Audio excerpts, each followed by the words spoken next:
Hello, everyone. My name is Liz Fear. Welcome to Am Haskalah's 10-part continuing education series on Reconstructing Judaism. Today's topic is racial and environmental justice and will be led by Student Rabbi Armin Langer. If you've missed any of our earlier classes, I'll be putting a slew of links to the recordings in the chat. And if you'd like me to email them to you instead, just message me your email address. And now I'll hand it over to Armin. Thanks, Liz, for the introduction, and thank you all for being here today. I actually would suggest to introduce ourselves first, because there are a few old new faces in the round who haven't participated in the previous sessions. Also, we are not a huge group today, so if you don't, I invite you to introduce yourself. Of course, no one is forced to do anything they don't want to do. And then we'll start the learning. Also, the reason why I would ask you to introduce yourself today is because this time our session will be more interactive than usual. I didn't prepare a presentation as I usually do. Instead, I brought sources, and I would like to study these sources together with you. So I would appreciate if you participate in the discussion. Then again, no one has to do anything they don't feel like doing. Okay, I see someone just left. They didn't feel like participating in the discussion. Okay. Anyway, it's good to see you. My name is Armin. I'm a student rabbi at Am Haskalah. I study at the Reconstructionist Rabbinical College. I think that should be enough. I'm Liz. I'm the admin director for Am Haskalah, and I'm here in Bethlehem, Pennsylvania. Hi, I'm Adrian, he, him pronouns, and I am in Allentown right now. Nice to be here.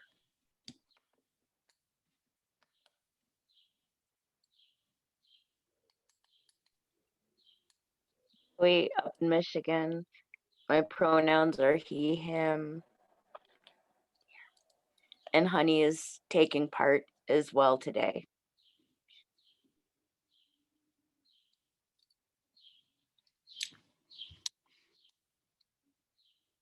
Okay, then let me start with a blessing. As I mentioned before, we are gonna focus on biblical and traditional and modern rabbinic and Jewish sources mostly. And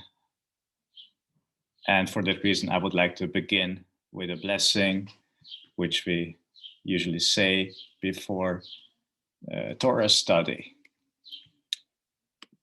Baruch atah Adonai Eloheinu melech haolam asher kitshanu b'mitzvotav v'tzivanu la'asok b'divrei Torah. Blessed are you, eternal our God, sovereign of the world, who sanctifies us with mitzvot, with commandments, and commands us to engage with words of Torah. And I invite you to say Amen. So as Liz mentioned in the introduction, today we have two topics. Both of them are huge and very complicated. And obviously we will not manage to cover every aspect of these two topics in an hour, but hopefully we'll get to speak about some core concepts and some core values that are involved in the topics of racial and environmental justice. I will suggest to begin with environmental justice because, as you will hear later, I have some doubts whether racial justice is a traditional Jewish value or something that we made to be a Jewish value recently. So let's start with environmental justice, and then in the second half of our session, we'll focus on racial justice. So I brought you now a few sources that address the traditional Jewish value of stewarding Earth. The first one I wanted to look at is a quote from the book of Psalms, from Tehillim, which goes like this. The earth is the Lord's and all that it holds, the world and its inhabitants. For he, God, founded it upon the ocean, set it on the nether streams. So I will now pose the question, to whom does the earth belong to? And what does it mean if the psalmist says or writes that Lashem haaretz umloa, that the earth and everything within it belongs to the eternal? How do you understand these two verses, this quote from the psalm? I would like to hear some reflections. I understand it as, we're invited to utilize it, but we're expected to leave it in comparable condition, similar to, when you stay in an Airbnb. You're not invited to, change the walls or, poke holes in furniture or things like that. Dig a new well. Great. I love your metaphor of an Airbnb, Adrian. And especially the way you use the word utilize, I think that's an important idea here. Great. Any other associations, ideas?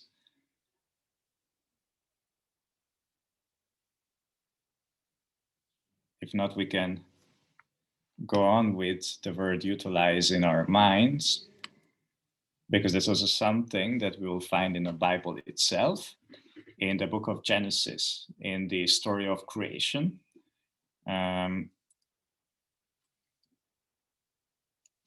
We can find the following verses, and if I may, I will just read it. God took the human and placed them in the Garden of Eden to till it and tend it. We might say to utilize it. God said, "It is not good for the human to be alone. I will make a fitting helper for them."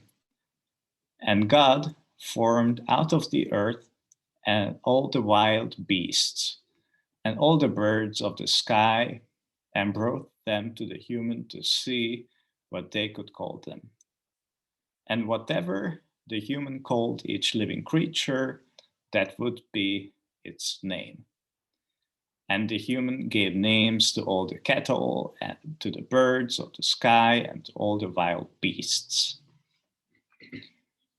So what's going on here? We have the human, the Hebrew word here is Adam, but I think at this point it does make sense to translate as the human being. This is not so much about its assigned or perceived gender or even its identity as Adam, as we would call the first human being. This is more about their humanness, their being, their human being, their character as a human being. So what is the relationship between human and animals? What's the purpose of the human being in the Garden of Eden?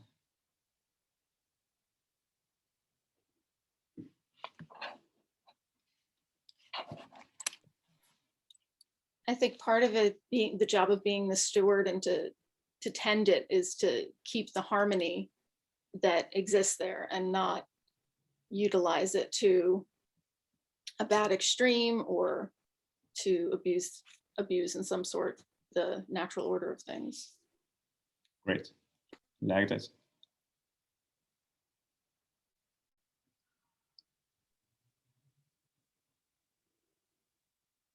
If we see this as text that's written and redacted by humans, then we also can understand the bias in this text to, human superiority over non-human animals. And we might even consider that it's a lens that is unique to us, that we are naming them, but what if they're also naming us? Okay, right. I mean, please, I interrupted Yeah. someone. Hi, can you hear me? Yes, we can hear you. Yeah, okay. I didn't introduce myself before because I wasn't near the computer. So anyway, my name is Steve. I'm in Florida, so I guess I'm further away from all of you. And it just seemed like an interesting topic.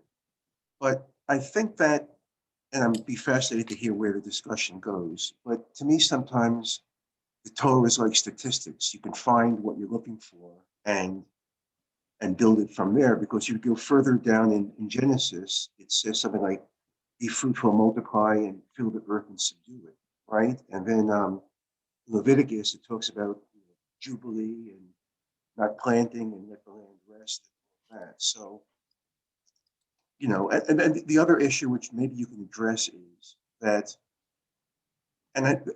there's a lot of this in art history too, where one tends to apply terms and ideologies of today in biblical times or in artwork from the 1500s. And so I think if you put it in context, because what's fascinating to me, and you probably know a lot more about this than me, but it seems a lot of the prayers were for rain and for dew and about agriculture. And that was the context in biblical times. A lot of people were living off the land and they depended on the land. So I'm just always fascinated from the biblical archaeological point of view. And again, trying to sort of like put our mindset back thousands of years ago. So I just wonder if you can address that and maybe what the thoughts were way back when versus what we're looking at today, and trying to interpret what the Torah had said or what God said, or how we did things back then. So that's a lot. So, but like I said, I think you can find lots of different things and support ideas, but yet again, you often forget how Judaism was very based on agriculture and, and a very different society thousands of years ago that we have today. Right. Thanks so much, Steve, for your comment. And first of all, welcome. It's good to have you. Hope you are having good weather in Florida. I have to admit, I didn't understand everything you said. I'm not sure if that's my internet connection that was not stable, but I got the message. I think the main question was whether we are not reading our own bias into the text. Is that right? That's kind of, or we're putting our own biases, whatever they may be, in biblical times. Right. But okay. I'd really like to focus on Judaism being an agricultural type of religion, when so many of the prayers are about rain and dew, and all the holidays are about pilgrimages and crops and harvests and all of that. So. Right. So these are very good points. Like we are about to celebrate Shavuot. And for those of you who are not aware, Shavuot today for Jews, contemporary Jews, Shavuot is the festival of receiving the Torah and revelation on Mount Sinai. But if we look at the text in the Bible, it's actually a harvest festival. It's the harvest of the first fruits. And revelation on Mount Sinai is not mentioned in connection with Shavuot. So what Steve mentioned before, that the Bible has this agricultural focus, more so than we do today, and even the rabbis had in the medieval ages. I definitely agree with that. Or you mentioned prayers. We recite the Shema twice a day. And the traditional passage for the Shema is, as you know, if you look into the Siddur, in the prayer book, about rain in time, getting the rain in time and getting dew, etc., etc. It's all related to agriculture, which also shows how important living in harmony with nature was for our ancestors. And I can tell you, Steve, my motivation to bring these texts is I'm curious to see what the value is behind these concrete ideas. And that's also true for we are gonna read some other texts which are more connected to legal matters in a few minutes. And what I would like to discuss with you is what's the value behind these texts which apply to our contemporary circumstances, just like it applied to the circumstances in which our ancestors lived, even though these two circumstances are pretty different. And we are not, I don't live in an agricultural environment. I live in a very urban environment. I have never lived outside of an so-called urban environment. So I personally cannot relate to the agricultural focus in many of these texts.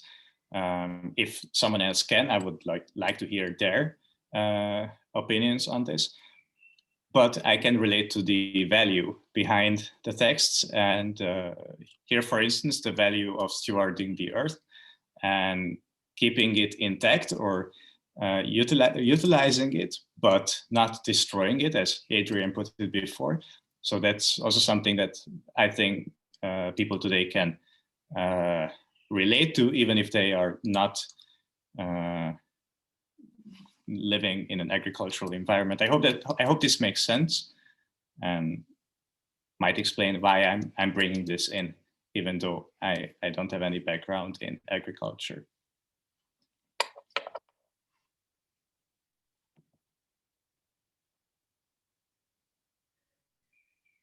So,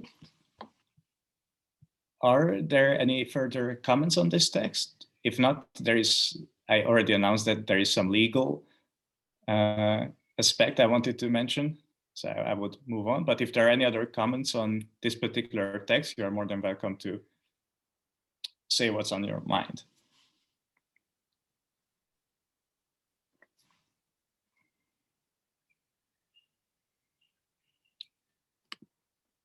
Okay, so what I wanted to spend a few more minutes on is the commandment of not destroying property. This is a commandment which is known in Jewish legal literature as Bal Tashchit. It goes back to the Torah. So, as you might remember, at the end of the Torah, at the end of the 5 books of Moses, the authors describe how the Israelites enter the land of Israel, and there are a lot of wars going on against the native inhabitants of the land of Israel in order to occupy the land and make it the homeland of the Israelites. Now, there are a list of commandments, what the Israelite army and warriors are allowed to do during these wars and what they're not allowed to do. And one of the important prohibitions is to destroy trees while you are occupying a city. So I just wanted to read these, or is there anyone who wishes to read these few verses? Joy, please. All right. And in a war against a city, you must besiege it a long time in order to capture it. Do not destroy its trees, wielding the axe against them. You may eat of them, but you must not cut them down. Are trees of the field human to withdraw before you into the besieged city? Only trees that you know do not yield food may be destroyed. You may cut them down for constructing siege works against the city that is waging war on you until it has been reduced. Thanks, Joy. So I wonder, how does this passage address the relationship between humanity and the environment? Do you see any connections to the passage we looked at before, or the passages we looked at before? And also you can see that the authors of this passage make a difference between trees that, what's the exact wording? Trees with fruits and trees without fruits? Does it make a difference there? And if yes, what's the difference? Or if you have any other comments on this particular passage, I would love to hear it. Well, food is life, and it's also sustenance, both in terms of your ability to eat, but also your ability to make money in an agrarian society. It's interesting to consider this passage in conjunction with current government actions in Israel and Palestine, where Israeli settlers have continuously burned down olive trees in Palestine. And in direct opposition to the idea that you don't destroy fruit-bearing trees, even in context of war, right? So Torah is clear, but political actions sometimes don't fall in line with even the stated beliefs people have. Right. Thanks, Adrian, for raising that issue, which also shows that religion, it's not all about, it's most of all not about religion. Like, very often we tend to speak about the Israeli-Palestinian conflict as if it were about religion, but I think what you just mentioned is one of the many examples that show that this is first of all not about religion.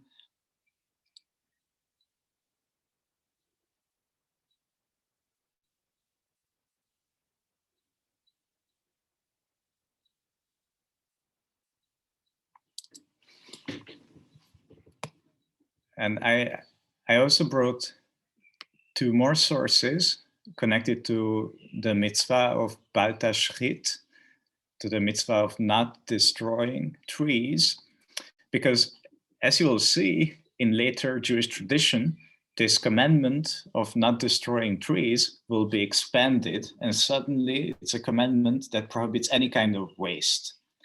And it's very interesting to see that if the other day I was looking at contemporary Orthodox tshuvot responses to questions around selective waste and different kind of trash cans for different kind of waste, etc. And they were also using the argument of Bal Tashchit, that you are not allowed to waste and you have to be very conscious about your decisions and the environmental impact of your actions. And that's why you will have to separate glass from plastic or paper from other types of waste, etc., etc. So I brought you two sources that expand the meaning of Bal Tashchit, which expand the meaning of do not destroy the trees. The first one is from the Talmud, which is this rabbinic source from the 5th, 6th century Common Era. And the second one is from the Mishneh Torah, the first major legal collection from the 11th, 12th century Common Era.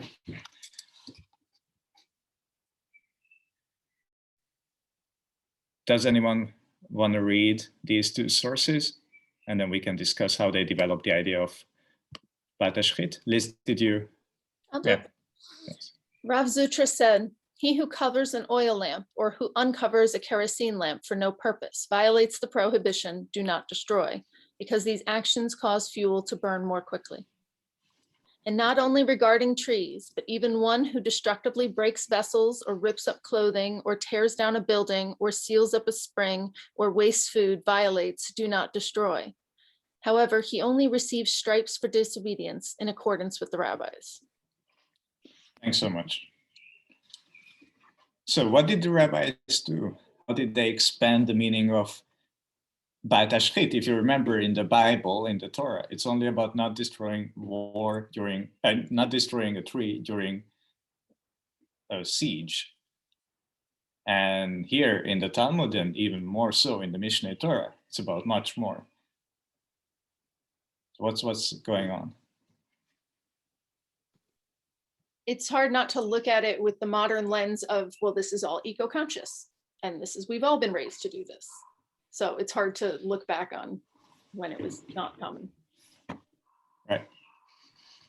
Right.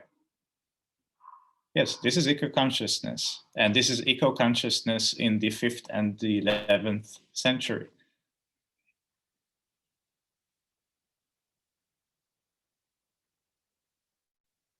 Then again, there is this idea that if the Torah prohibits something, that means that this is an action which is probably practiced by people. So if the Torah prohibits people from cutting down trees, probably people did cut down trees. And if here in the Talmud or in the Mishneh Torah, you can find further prohibitions of waste and not being eco-conscious, that means, or we can assume that this means that people were not so eco-conscious. But apparently there was an awareness for this issue, which I believe can be traced back to this idea that the earth does not belong to us, that we are just stewards of this earth. As mentioned at the very beginning of this session this year.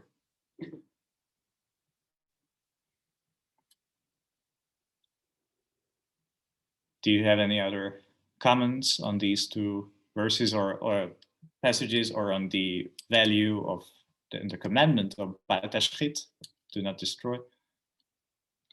I just keep noticing the idea that causing fuel to burn more quickly is something they felt the need to mention. Like, why would you for no purpose use fuel that you need faster than you would just doing what you need to do with it?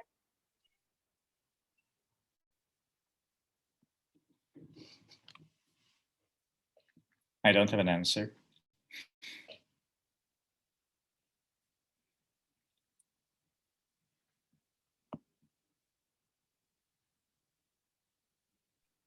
No, I don't think it has an answer. It's just the whole notion of people were obviously doing it if they wrote it down not to. Mm.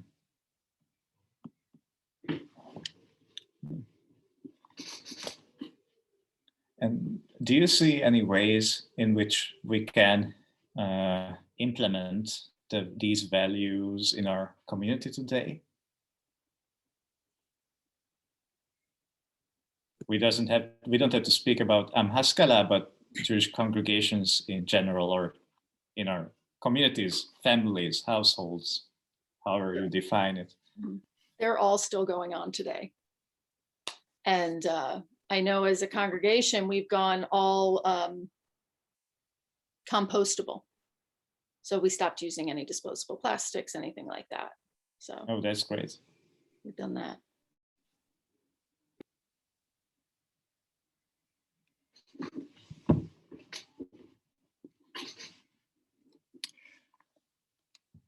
Okay, so it's already 1:30.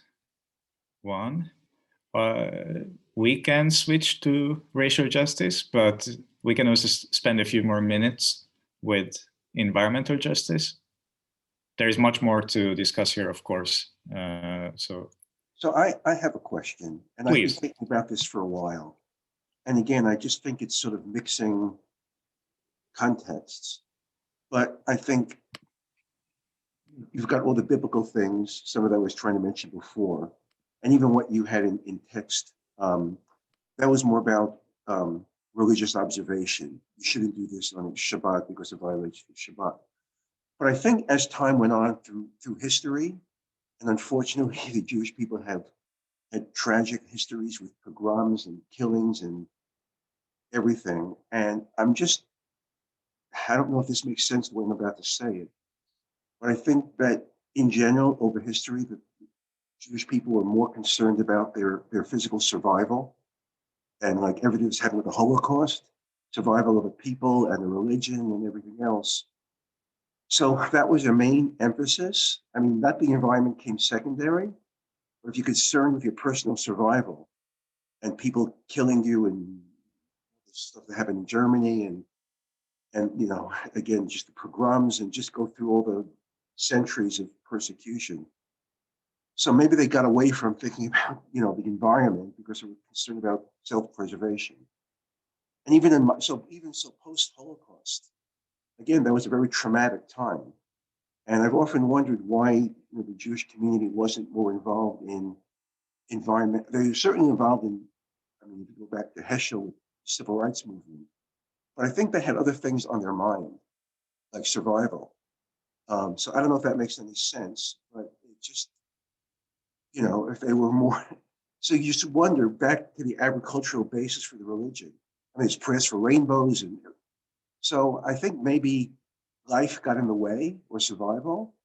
And now we can look back and there's still issues with, you know, survival of the Jewish people. But I'm just wondering how that goes into the mix of what you're talking about. Because you can't separate the history with what's going on.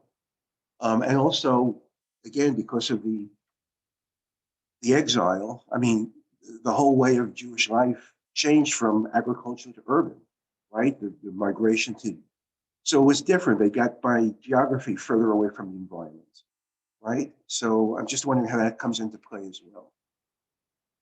Yeah, I just want to say something about that too. I think that, well, Steve, I think you're correct. That's what happened. But I also think that I'm thinking about like Rabbi Elisa Wise frequently saying that Judaism should be a force for good in the world, and that it's often not. That we often, as a movement today, like Jewish people, focus so much insular, so much on like what is good for the Jews, like what do the Jews need, and not like what do Jews think about what the rest of the world needs.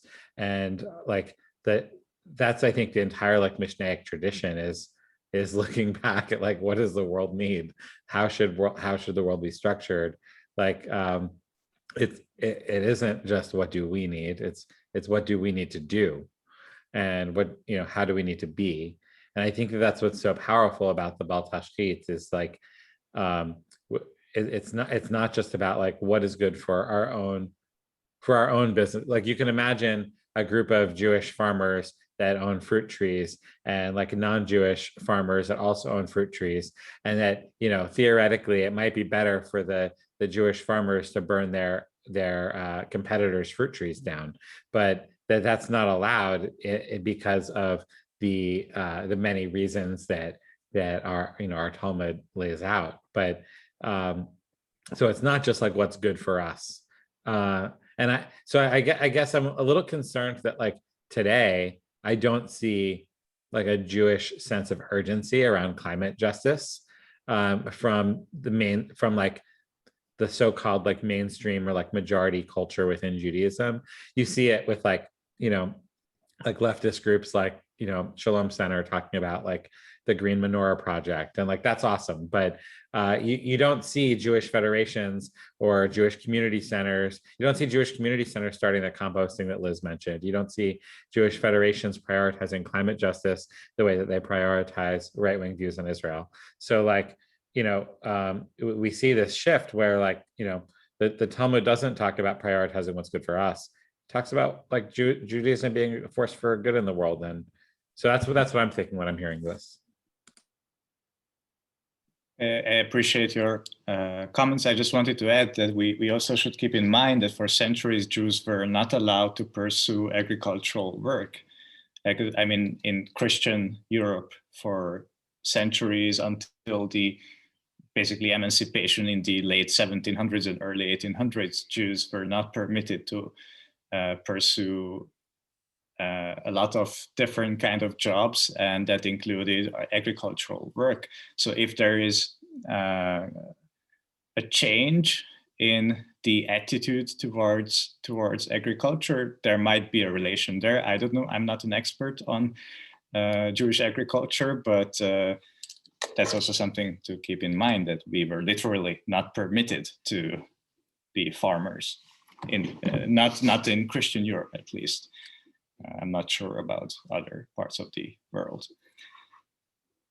Yeah, and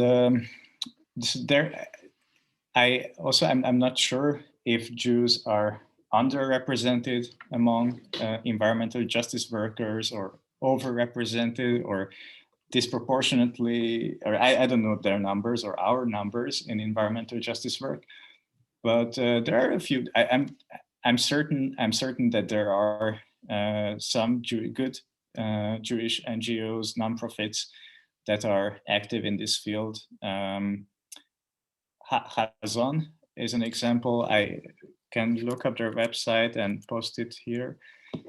Just a second. And I'm also aware of a campaign called Dayenu, which is also a Jewish-led nonprofit for environmental justice. So there is some kind of work going on, but of course there could be always more. Hazon, yes, let me just type their name in the chat box. So that's a Jewish nonprofit addressing environmental justice, and the other one I wanted to mention is Dayenu. If you Google these organizations, hopefully you can find their websites. I don't have them right now. Okay, I would suggest that we move on because we have only about 20 minutes left. Oh, thanks, Liz.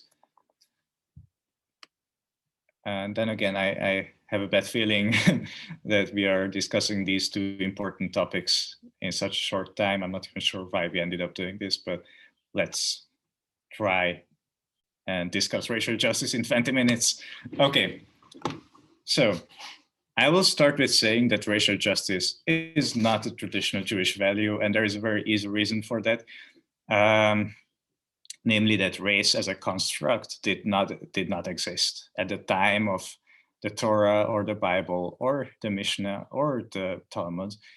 Race as a construct, that means the idea that the color of your skin or physical appearances define your social status, was not developed before the late medieval ages or the early modern era. So for this reason, race and racial justice, or anti-racism or racism, are not a Jewish value. That's an argument I would make. Again, you're welcome to challenge me on that.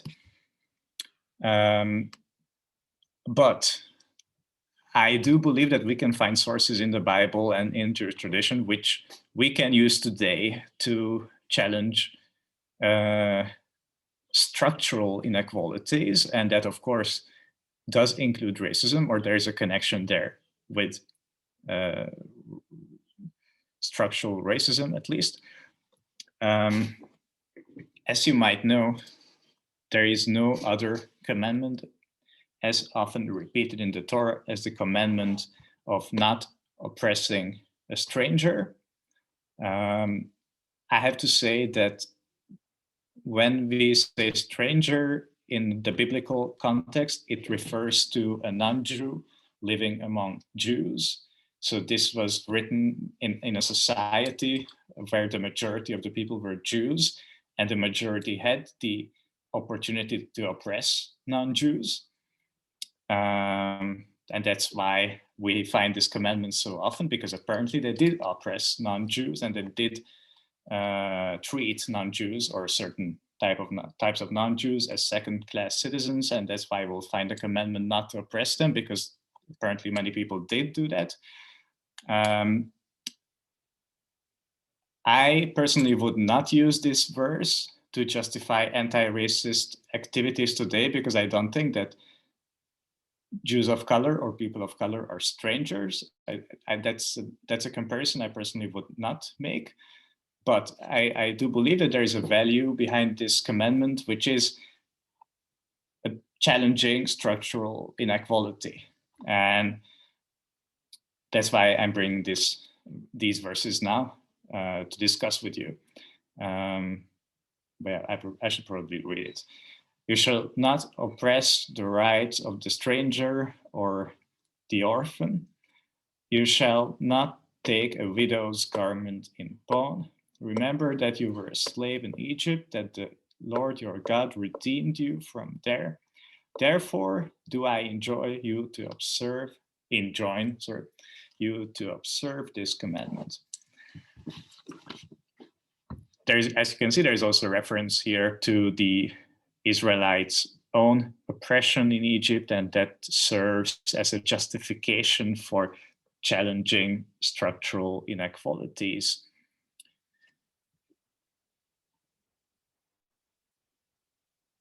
Does anyone have any questions or comments on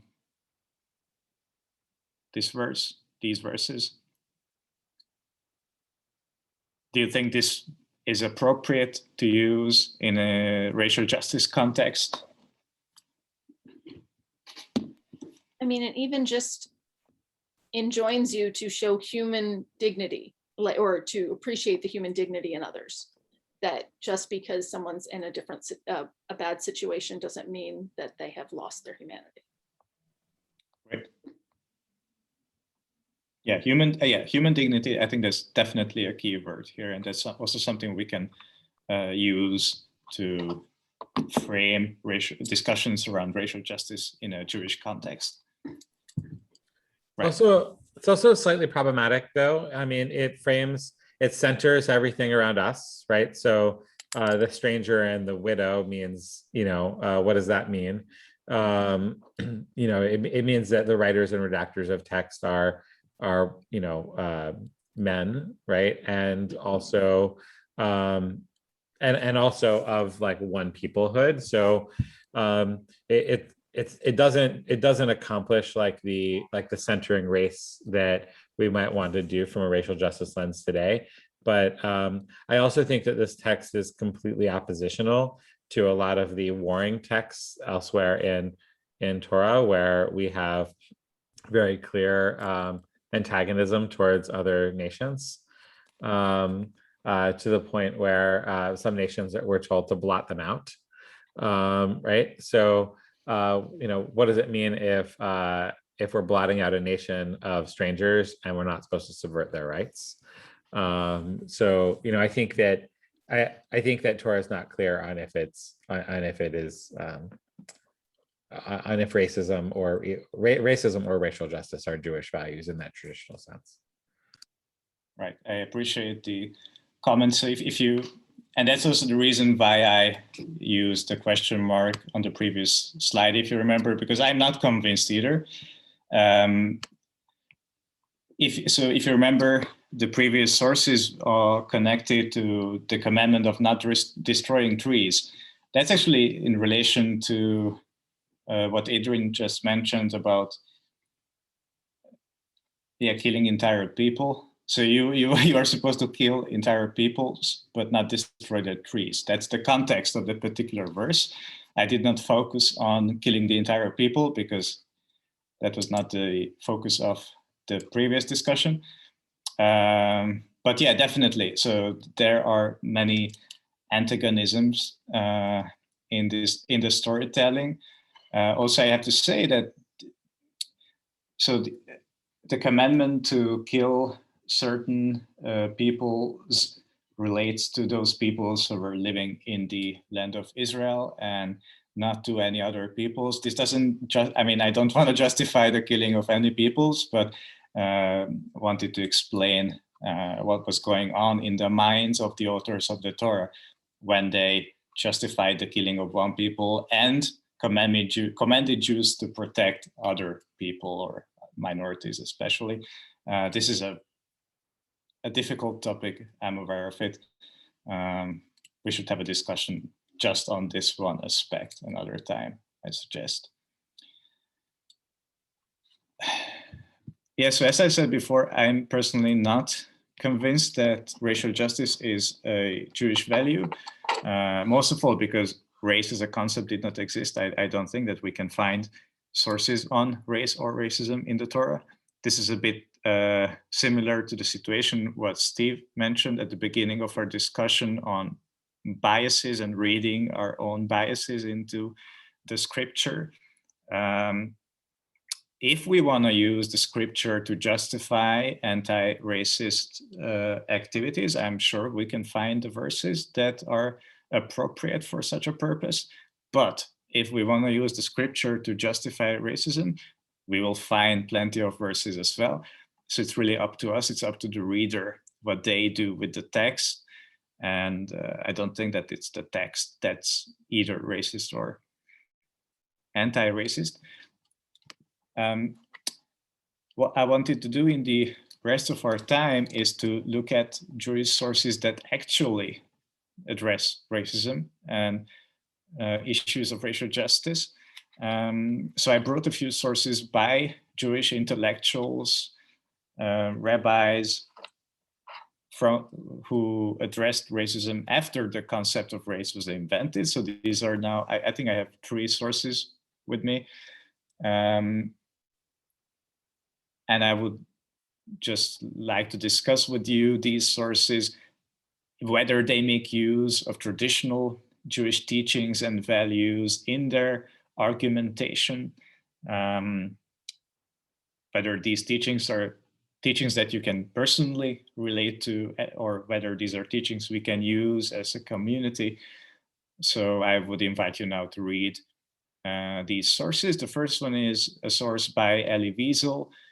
You probably know him. Elie Wiesel was a Holocaust survivor, originally from Romania, but as far as I know, he lived in the US for most of it, or Israel, no, US, I think US for most of his life. And he published a lot on the Holocaust and human rights abuses in general. He was also a public speaker. And this is a passage from a speech by him. Is there anyone who would like to read this passage by Elie Wiesel?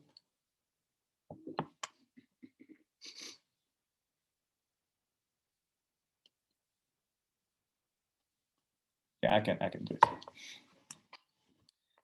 We must always take sides. Neutrality helps the oppressor, never the victim. Silence encourages the tormentor, never the tormented. Sometimes we must interfere. When human lives are endangered, when human dignity is in jeopardy, national borders and sensitivities become irrelevant. Wherever men or women, people are persecuted because of their race, religion, or political views, the place must, at that moment, become the center of the universe. Of course, since I am a Jew profoundly rooted in my people's memory and tradition, my first response is to Jewish fears, Jewish needs, Jewish crises. But there are others as important to me. Apartheid is, in my view, as abhorrent as anti-Semitism. So this is a speech which he gave in the late 80s, I believe, and or early 90s, and he was referring to the apartheid system in South Africa a lot in this speech. But as you can see, there is much more going on. So I wonder if there are any reflections on it. I love the bit about, at that moment, it must become the center of the universe. I like that bit. Thank you, Liz.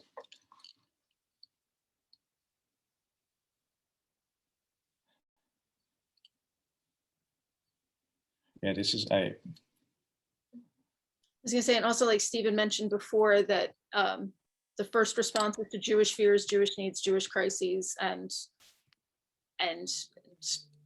getting out of that mindset of your own survival into others. Yep.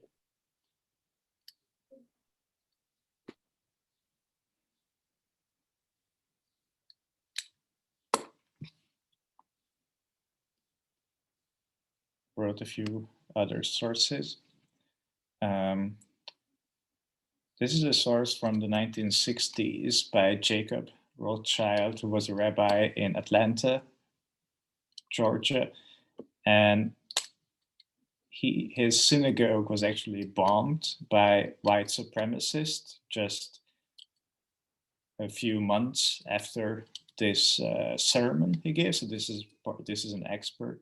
This is a quote from a sermon Rabbi Rothschild gave on segregation in the South.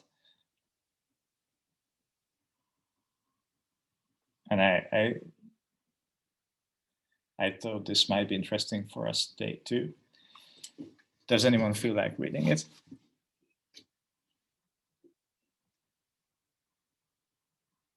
Elise, please. In declaring segregation in the public schools a violation of the Constitution, the court struck at the very roots of Southern custom and law. We live in the South, which shall be our course of action. Much as we might prefer, we cannot close our eyes to the problem. We would be less than honest and more than a little foolhardy if we refuse to consider it. We must bring the noblest ideals of our faith to bear upon the grave shock to our accepted pattern of life. How shall we, as Jews living in the South, meet the issue of desegregated schools? Deep-rooted prejudices are involved. Generations of indoctrination must be erased from the mind and hearts of man. For us as Jews, a further complication makes itself felt. We ourselves are a tiny minority. We still have our own problems of security and acceptance. Shall we endanger our own safety by becoming involved in this larger struggle? This is a question yet to be answered, but face it we must. Thank you, Liz. I personally like this quote a lot because it does express concerns that maybe some of us share. I was wondering if anyone wants to reflect on this reading. I do. Oh, please, Wilma. I've lived in the South, and the South is different than the North very much. If you're a Northerner, you are always a Northerner. Southern Jews are not the same as Northern Jews, and they definitely identify as being Southerners. So this is problematic, and it is very problematic because you're dealing with the fact that there was definitely anti-Semitism.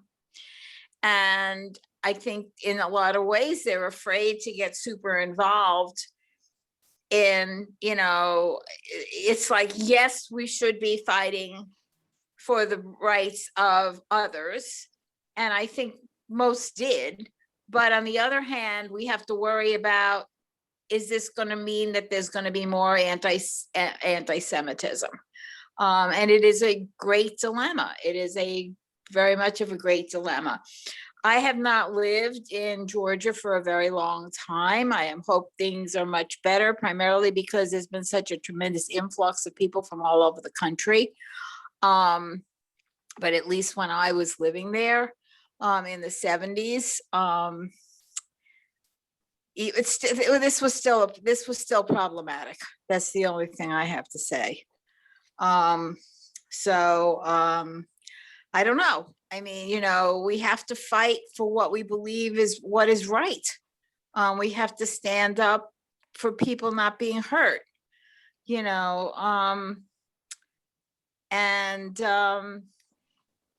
I worked when I was down in Grady Memorial Hospital in the pediatric emergency room and met all kinds of people. And you realize that everybody has the same problems, whether they're Black or white, it doesn't matter. We all have the same problems. It's a problem. I don't know what exactly to say. This is a problem. I think we've come a long way in some ways. However, with what's been happening with our police forces, it's scary. It's just scary. Especially since I have a Black grandson, and he's being brought up by white parents. I think it might be more difficult for him as he gets older in maneuvering living for protection reasons. So, oh well, that's all I have to say. Wow. Thanks, Wilma, for sharing. I have to admit, I didn't know you were from Georgia. I didn't know. I would love to hear I more. am not from Georgia. I just lived there. Oh, My I see. husband went to school there, so I lived there for several years. I was very close to a family who lived there all year round, but they were originally from the north. Mm. You know, and that makes a difference. Well, I hope you will tell me one day more about that. I would love to learn. But the basic question is, do we stick our neck out for other people when we're so small? I think at this point we figured out yes. What era was this from, this quote? It's from the 60s. Okay. So it's a different time, definitely. Yeah. I definitely have been pleased with the amount of rabbis I've seen on front lines of things lately. I think there's another piece too, which is like the presumption of Jewish whiteness. So like racial justice, like externally, I think that, you know, a large amount of at least like North American Jews seem to like, you know, get, even if maybe aren't getting fully, but like are getting, but there's still like this presumption of Jewish whiteness. And in some ways it's like, you know, Jews fought for a long time to be seen as white, at least in the United States. And now there is really like almost like a de facto exclusion of Jews of color in Jewish spaces. And part of it, it's not like written, but it's like when we talk about like what does it mean to be Jewish, we center like Ashkenazi experiences, Ashkenazi food, Ashkenazi music, Ashkenazi culture. And that's like the default. So when the default is white, then everything else is othered. And I see that really like I'm at the point now where like I no longer give to Jewish organizations with all white boards, you know, because I think it's reductive. So like I'm almost wondering like where does that fit into this over like how do we think about racial justice externally and not consider it internally? There's also a great book I read during the pandemic called The Color of Jews, which for other folks who might be interested, it was written by Melanie K. Kantrowitz, and it was really helpful for me. Thank you for addressing that.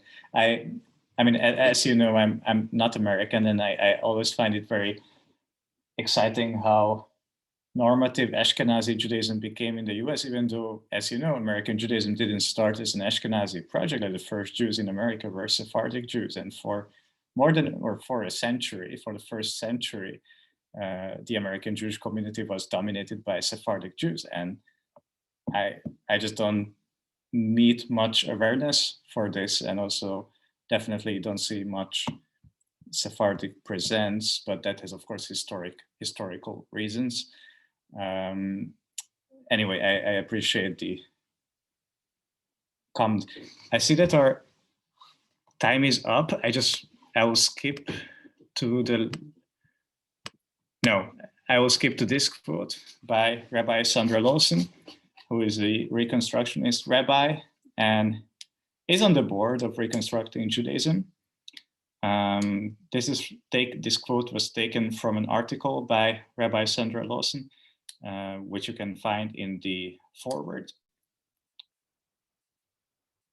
Do we have a volunteer to read this quote? I think this is also a nice quote at the end of our discussion.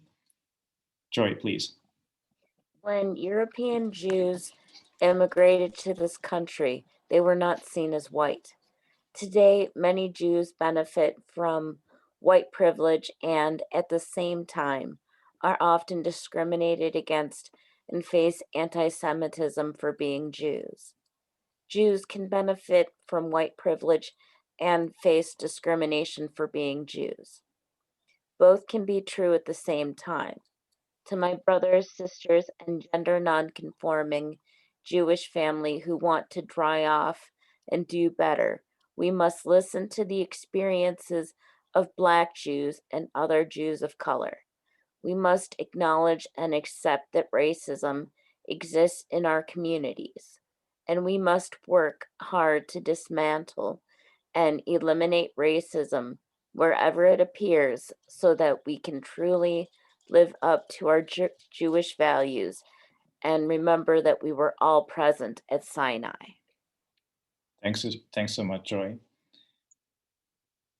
I think this is a quotation that is very relevant and a great example of how to reconstruct Jewish values for our current Jewish community and American society.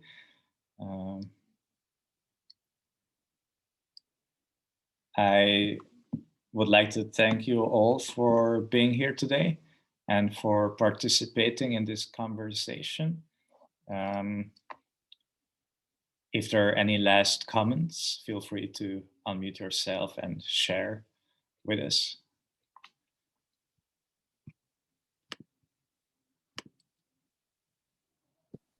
Well, I actually feel that there actually, especially in older generations, a significant amount of racial discrimination, especially against Blacks. At least that's what I have seen.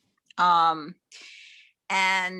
think I'm hoping that in our generations and the generations that follow us, that this is not going to be the case. But yes, I think there, at least among the Ashkenazi Jewish population, I really do think that Blacks will look down upon. I hate to say this, but I really believe this. It's up to us to have the conversations, to do the work, to make it change. Yeah, I think the more you get to know people on a personal level, you don't, and not, as a personal level, these people, you work with them, you sing with them, you're on a basic social level, you get to know people. I think that's the best way to eliminate racism of any kind, anti-anything, Muslim. My God, Muslims to me are like Jews. I mean, at least the Muslims I've known, they're very much like Jews. So taking politics away from everything and just knowing people at an individual level, we're all people, we have to learn how to live together. I don't know. I think it's very problematic. And I feel this country has become more and more, there's a lot of hate in this country right now. And I think it's dangerous, and I think it's sad. Mm-hmm. And I'm just hoping in time that things are going to get better. I'm with you. Yes, to quote Liz, it's up to us. It is up to us. You see, Liz, I'm quoting you like a rabbi. Got to citate or need your citations. Yeah. Well, thank you everybody for joining us today. I really appreciate it. Thank you. And Armin. I joined late. I'm running around. I'm down at the shore, so I'm trying to do all different kinds of things, but I'm glad I did join even late. Yes, thank you for being here. Thank you all. Enjoy the rest of your day. See you soon.